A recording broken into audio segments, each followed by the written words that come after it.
ఆ గుంటకి నిజంగా దానికి పోయే కాలమా లేకపోతే ఇప్పుడు 4 మార్కులు తక్కువ చేయాలి ఇక్కడ అది 7 చేస్తలు చూసేవాది.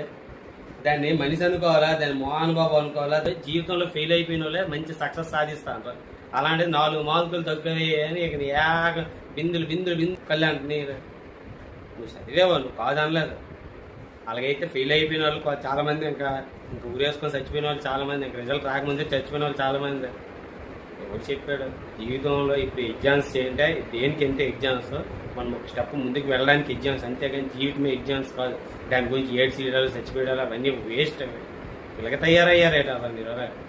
మా బావ ఉంటే మా బావ ఒకడు ఉన్నాడు, వాడు అన్ని ఫెయిల్, అన్ని సబ్జెక్టులు ఫెయిల్, కానీ మళ్ళీ రెండోసారి రాసి ఇప్పుడు పెద్ద జాబ్ కొట్టాడు, టెక్నికల్ కొట్టాడు రైల్వేలోను. వాడికి 1 lakh వస్తుంది. ఇప్పుడు ఆడే బాధపడలేదు. ఫెయిల్యూర్స్ వస్తాయి, సక్సెస్ వస్తాయా?